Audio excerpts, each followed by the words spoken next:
Cette semaine, au siège de la Cour pénale internationale à La Haye, le procès contre Thomas Lubanga Dilo s'est poursuivi avec les dépositions des témoins protégés numéro 12 et 24. Le témoin numéro 12, cité par le bureau du procureur, a témoigné sous anonymat. Interrogé par Nicole Sanson, substitut du procureur, le témoin atteste que des enfants d'Ituri, appartenant à l'ethnie Hema, ont été emmenés au camp militaire de Chakwanza, en Ouganda, afin d'y être formés. Des centaines de recrues ont ainsi suivi pendant quelques mois un entraînement militaire en Ouganda.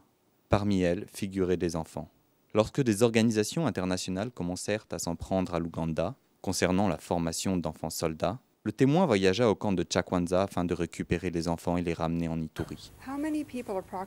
Selon vous, combien de personnes ont effectué cette formation en Ouganda? Le chef Kawa m'avait parlé de 750. Ces 750 soldats faisaient-ils partie d'une groupe ethnique particulière? Oui, tous étaient des Hema. Mais comprenez que c'était un conflit ethnique. Pour se sauver, après tout, tout le monde devait être formé militairement. Les Hema, au début, ils avaient le soutien de l'armée ougandaise jusqu'à ce que l'Ochove, qui était devenu première, et on l'avait nommé gouverneur de la province, il était Hema. Monsieur, dis-moi, lorsque vous parlez des enfants soldats que vous avez vus dans les groupes d'armées en Ituri, pourriez-vous aider la Cour en nous disant, dans la mesure où ceci vous est possible, quel était l'âge, la tranche d'âge dans laquelle se situaient ces enfants soldats au sein de groupes armés? Il y en a beaucoup, même de moins de 15 ans. Selon le témoin, au retour des soldats Hema d'Ouganda, Thomas Lubanga Dilo était d'ores et déjà devenu le porte-parole de l'organisation Hema émergente. Autrefois commerçant au marché de Bunia, il avait fait des études en psychologie, le positionnant comme un intellectuel apte à bien s'exprimer. Le contre-interrogatoire entrepris par la défense s'est déroulé en grande partie dans des séances à huis clos. Une séance à huis clos constitue une mesure de protection décidée par les juges lorsqu'il y a un risque de révéler l'identité d'un témoin protégé ou d'une information confidentielle. Le deuxième témoin de cette semaine, M. Ngabou, était travailleur social et membre de l'ONG SOS Grand Lac, organisation non gouvernementale supportée par l'UNICEF. Pendant sa carrière à SOS Grand Lac, il a été amené à travailler avec 130 enfants soldats. Julieta Solano McCausland, substitut du procureur, a conduit l'interrogatoire. Pouvez-vous nous dire quelle était la tranche d'âge des enfants qui faisaient partie de ce programme? À l'époque où je suis arrivé, le plus jeune avait entre 8 ans et demi, 9 ans. Donc, cela pouvait varier de 9 ans, 8 ans et demi jusqu'à 18 ans. Pouvez-vous nous dire s'il y avait des filles ou des garçons ou les deux sexes? Les filles, on n'a pas tellement vu, il n'y en avait que deux.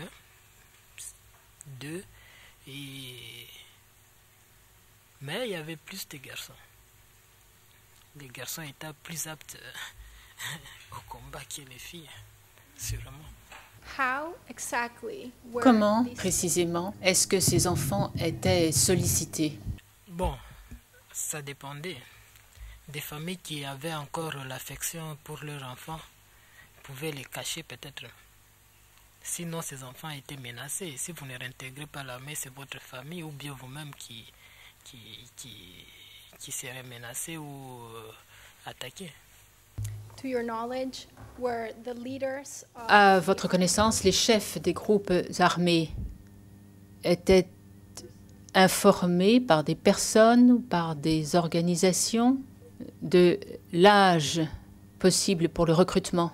Vous savez, déjà par exemple, ne fût-ce qu'avec la présence de SOS Grand Lac à l'Ituri, à part les activités de suivi des cas particuliers de chaque enfant, on a organisé plusieurs fois des séminaires dans des écoles sur la sensibilisation aux droits de l'enfant, suivant les prescrits de la Convention internationale relative aux droits de l'enfant.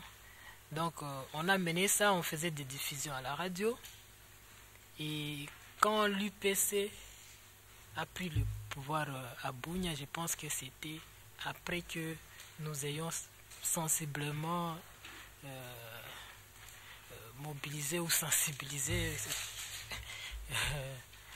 la population iturienne. Pendant le contre-interrogatoire de maître Catherine Mabille, conseil principal de la défense, le témoin a déclaré devant la cour que l'organisation s'occupait des enfants au cas par cas, selon l'histoire et le vécu de chacun.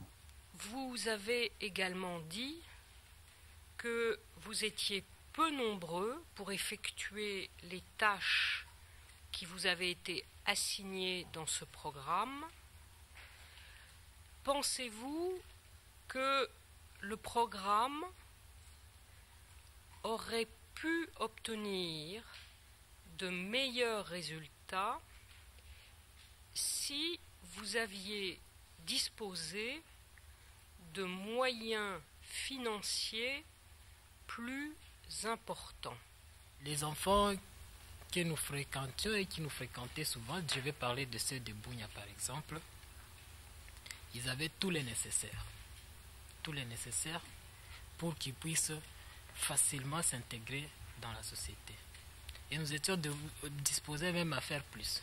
Donc l'échec n'est pas dû au manque de moyens financiers, bien sûr, qui était pour nous quand même réduit, vu la grandeur de la tâche, mais du moins pour les enfants à qui on pouvait facilement accéder, parce que certains autres étaient dans des zones d'accès difficiles. Mais pour ceux-là, nous les avons perdus, pas parce que nous ne pouvions pas leur donner ce dont ils avaient besoin, mais parce que ils étaient sollicités dès le départ et leur famille les repoussait, les renvoyait pour l'armée. Voilà. Je voudrais savoir si les enfants, 50 en septembre 2001, vous quittez en novembre 2002, est-ce qu'ils ont graduellement quitté le programme pour que nous arrivions à la fin à ce que vous nous avez dit, c'est-à-dire 7 ou 8 enfants? Déjà, je l'ai dit hier, la situation allait de mal en pire en Ituri. Et les menaces aussi faites par ces enfants, du moins, vous savez, ceux-là qui ont réintégré les milices ou bien les rangs armés avant, constituaient déjà un danger pour ceux-là qui restaient encore dans les programmes. Parce qu'ils leur faisaient quelquefois des menaces.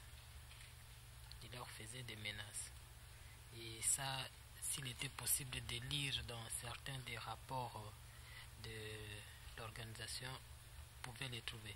Donc, ils recevaient des menaces de ceux-là qui les ont précédés dans les groupes armés, leur disant clairement que si vous ne réintégrez pas, nous viendrons vous chercher dans vos maisons, vous ne saurez pas où vous cacher. Le procès s'est poursuivi avec la déposition du témoin numéro 55, cité par le bureau du procureur.